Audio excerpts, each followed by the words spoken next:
Imagine for a second the sudden, eerie silence that falls over a battle space after weeks of absolute chaos. Today, we're diving into a highly clinical, data-driven post-operation assessment of Operation Epic Fury. We are tailoring this explainer specifically for defense leadership and military analysts. So if you're focused on operational outcomes and strategic infrastructure damage, you are exactly where you need to be. Let's look strictly at the numbers and the cold, hard strategic reality on the ground. That deafening silence? Well, it comes after exactly 38 days of unrelenting, concentrated American firepower. That is the precise operational scenario we're unpacking today. Breaking that 38-day kinetic tension is the sudden ceasefire agreement. As reported by the Department of War, Iranian leadership accepted immediate terms. This includes agreeing to negotiations with the United States and allowing a 2-week window for safe maritime passage right through the Strait of Hormuz. Section 1. Operation Epic Fury Parameters. Okay, let's dive into this. The sheer kinetic scale of this campaign is honestly staggering. According to the chairman of the Joint Chiefs, Air Force General Dan Kane, the American Joint Force struck more than 13,000 targets over those 38 days. And crucially, this included 4,000 dynamic targets. So we're talking about emergent threats that literally materialized and were engaged while U.S. aircraft were already in the air.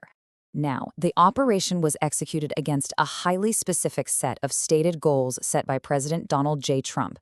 These were destroying offensive missiles and their production capabilities, completely neutralizing the Iranian Navy, dismantling broader security infrastructure, and, absolutely crucial here, ensuring no acquisition of nuclear weapons. Section 2. Blinding air defenses and command and control networks. Now, what's really interesting about this slide is the sheer speed of it all. U.S. Central Command forces achieved a precise level of degradation in a remarkably short amount of time, destroying about 80% of Iran's air defense systems. To pull that off, they had to strike more than 1,500 specific air defense targets, which effectively cleared the skies for uncontested operations. But blinding the airspace is really only half the equation, right? The Joint Force also went in and eradicated more than 2,000 command and control nodes. This was the critical action. It deeply and permanently degraded the adversary's logistical networks and their fundamental ability to even target U.S. and friendly forces. Section 3. Neutralizing the naval fleet. The contrast in maritime degradation here is incredibly stark. Assessments show the Joint Force sank more than 90% of the regular Iranian fleet. We're talking roughly 150 ships sent straight to the bottom of the ocean. Simultaneously, they specifically went after the asymmetric threat, wiping out half of the IRGC Navy's entire fleet of small attack boats. But it wasn't just the existing fleet that got neutralized. The operation struck right at the root. General Comm's assessment highlights that over 20 naval production facilities were completely destroyed. That kind of infrastructure damage ensures that rebuilding surface fleet capabilities will take years, if not decades, of sustained effort. Section 4. Shattering the defense industrial base. Let's move to and see how this builds, because the Joint Force hit the absolute fundamental means of production here. Roughly 90% of all weapons factories were targeted. Every single factory producing those Shahed one-way attack drones struck. Every facility making the guidance systems for those drones hit.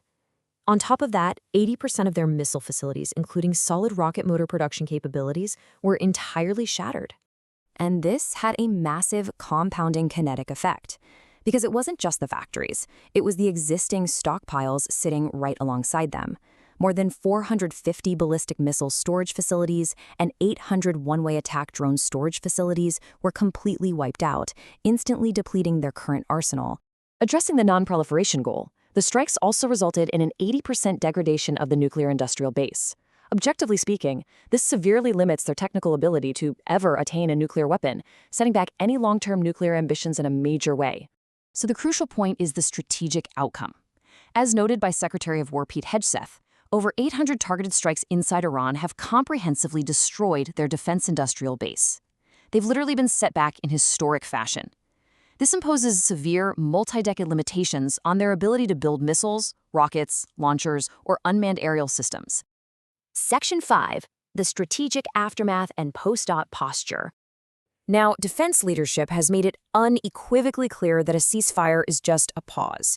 General Kine noted that the U.S. military remains in theater and on watch. The joint force retains high readiness, meaning they can resume combat operations with the exact same speed and precision we've seen over the past 38 days, should the need arise. Diplomatically, the parameters are set for now. The Department of War reports Iranian leaders have conceded to a ceasefire, the reopening of the Strait of Hormuz with 2 weeks of safe passage for ships, an agreement to completely abandon the pursuit of nuclear weapons, and a firm commitment to enter negotiations with the United States. From a strategic messaging standpoint, President Trump described the outcome as a major day for world peace. The administration is projecting that these conditions could lead to a highly positive outcome for regional stability, potentially ushering in a whole new golden age in the Middle East. Which leaves defense analysts and operational planners with one final, stark question to consider. Look, the operational objectives of Epic Fury were unquestionably met. But with the defense industrial base currently reduced to ash, does the ceasefire represent the structural foundation of a lasting peace? Or are we merely watching a multi-decade countdown to the exact moment those capabilities are finally rebuilt? Thank you for joining this explainer, and we will see you next time.